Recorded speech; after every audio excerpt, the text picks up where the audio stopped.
Dignitatis Humanae, written by Vatican II, presented by Kelsey, Appl.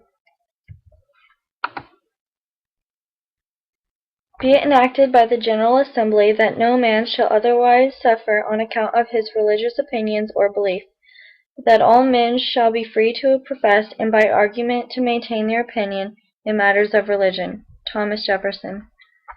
Constitutional limits should be set to the powers of the government in order that there may be no encroachment on the rightful freedom of the person and of associations. As stated in the previous quote, the government's power should be limited to the Constitution. The government cannot place its beliefs on the citizens or on associations. Human conscience is obligated to find the truth and hold fast to it. Truth cannot impose itself, it must be by its own virtue.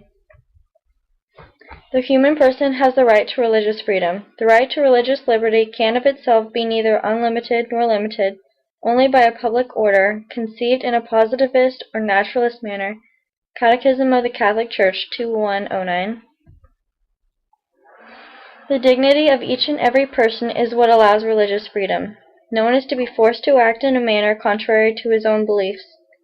We are obligated to seek the truth. Even if we do not fulfill this obligation, we still have the right to our own beliefs. In the exercise of their rights, individual men and social groups are bound by the moral law to have respect both for the rights of others and for their own duties toward others, and for the common welfare of all. Society has the right to defend against abuses regarding religious freedom. It is the government's duty to provide protection against these abuses, but also avoiding partisanship. This protection comes from the need to safeguard rights and to keep public peace. Freedom of man is to be respected as far as possible, and is not to be curtailed except when and insofar as necessary. It is one of the major tenets of Catholic doctrine that man's response to God in faith must be free. No one therefore is to be forced to embrace the Christian faith against his own will. This doctrine is said in the Word of God and by the Fathers of the Church. God cannot reveal himself to man unless he offers to God the reasonable and free submission of faith. In matters religious, every manner of coercion on the part of men should be excluded. Men should be invited to the Christian faith, embrace the faith on their own will, and spread the faith in everyday life. Men in this day and age want to freely express their faith both in private and in public. Forms of government still exist today where they deter citizens from professing their faith and make it difficult and dangerous for religious communities. Second Vatican Council made it clear and pled to men to consider how necessary religious freedom is. It is necessary that religious freedom be everywhere provided with an effective constitutional guarantee, and that respect be shown for the high duty and right of man freely to lead his religious life in society. Catholic adoption agencies in Illinois, Massachusetts, and Washington, D.C. were forced to close based off their religious beliefs on marriage by their jurisdictions.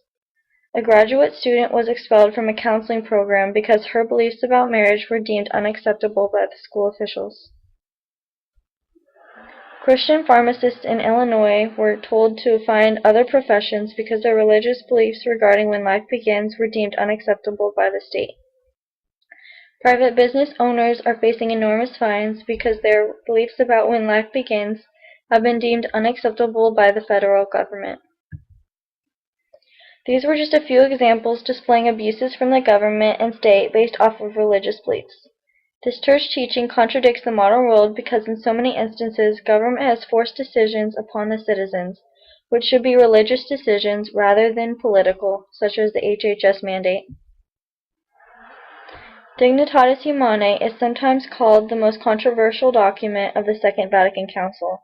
The major problem with Dignitatis Humanae was that Pope Pius X had teachings contrary to the teachings in Dignitatis Humanae. The major differences were discontinuities between larger tradition and the teachings in Dignitatis Humanae. Progressives and ultra-traditionalists claimed Vatican II reversed earlier church teachings of the 19th century popes. For the Society of St. Pius X, Dignitatis Humanae was Exhibit A for dissent of all of Vatican II. Many of the discrepancies lied between the position of church and state, and who had the power over the other.